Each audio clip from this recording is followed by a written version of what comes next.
Welcome to the 208. I'm Joe Paris. Brian Holmes is off today.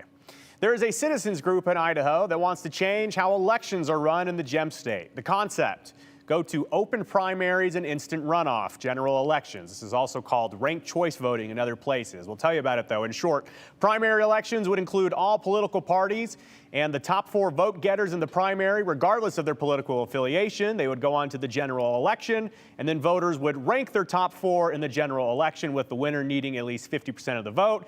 If a winner doesn't get 50% of the vote, then the lowest candidate is eliminated. You can do the math there. So to qualify the November 2024 ballot, the group, Idahoans for Open Primaries, they have to collect signatures from 6% of Idaho voters in 18 out of Idaho's 35 legislative districts. Late on Friday, the Idaho Secretary of State's office dotted the I's and crossed the T's on the official paperwork, announcing that the group can start collecting petition signatures. But as that group tackles the signature campaign, they now have another battle at hand: the title of their ballot question, something that all people should probably read before signing the petition.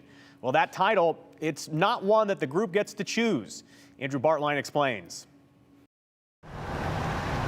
A back-and-forth volley between the state's top legal official and a citizen lawmaking coalition is likely to end up in court, one way or another. This is not the state's attorney speaking. This is an extreme politician speaking. Todd Achilles is part of the coalition. I mean, the results show. It shows in the initiative ballot title, where the AG wrote in a cover letter that he finds the initiative violates state law. Mr. Labrador says his office can and will challenge it in court if the Citizen Lawmaking Coalition gains enough signatures to put it on an upcoming ballot. So the initiative is really about electoral reform. The initiative would first change Idaho's primary election system. Regardless of party, the top 4 candidates will move to the general election. The general's decided in a ranked choice voting runoff. And you see this from the Boise State Public Policy Survey, where in the most recent round, November of last year, we had the highest numbers since the survey started of people that think the state is off track. So Idahoans are not happy with what's going on. And the Open Primary Coalition is not happy with how the AG titled their initiative either. Mr. Labrador titled the measure, quote, nonparty blanket primary. According to state law, the AG's office must use words by which the measure is commonly referred to or spoken of. The coalition says no one has ever used that language to describe this type of measure in Idaho or out of the state. It's inconsistent with the language in the initiative. How you interpret that, I think, is another matter. But the role of the Attorney General at this stage in the initiative process is just to give the ballot titles.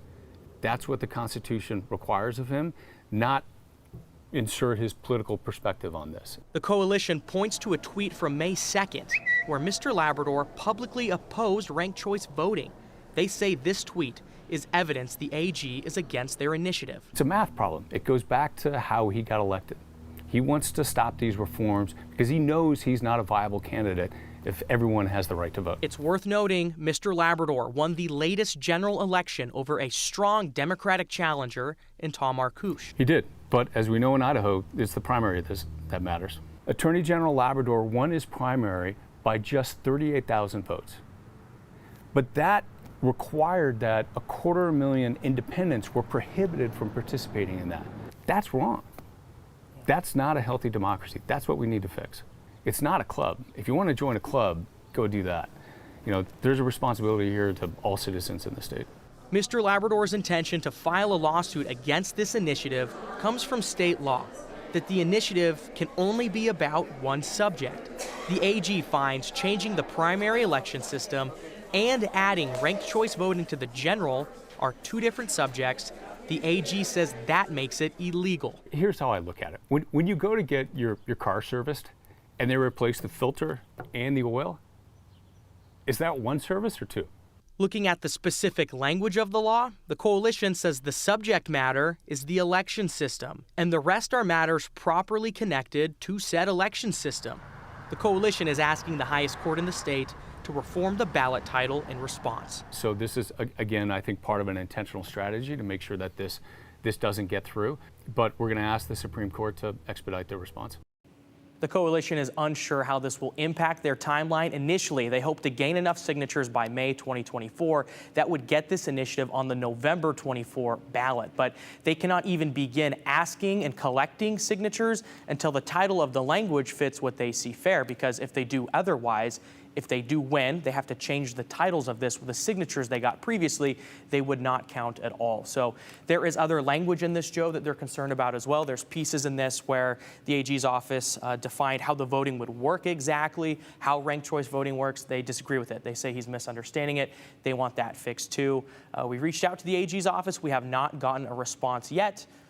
In their defense, it is the 3rd of July, so who knows who's working right now. Yeah. But we are still waiting on a response from the AG's office. Certainly interesting, and if you are the campaign, from their perspective, it's interesting because as soon as you get that answer last Friday, hey, you guys can go get signatures, you'd think they'd want to be out the door and start doing things right away. But as you just highlighted, which I hadn't thought about, if they get the signatures under a different title and then they want it changed, they'd have to start over. So yeah, very intricate government process. We'll follow it closely. Andrew Bartline reporting. Thanks, Andrew.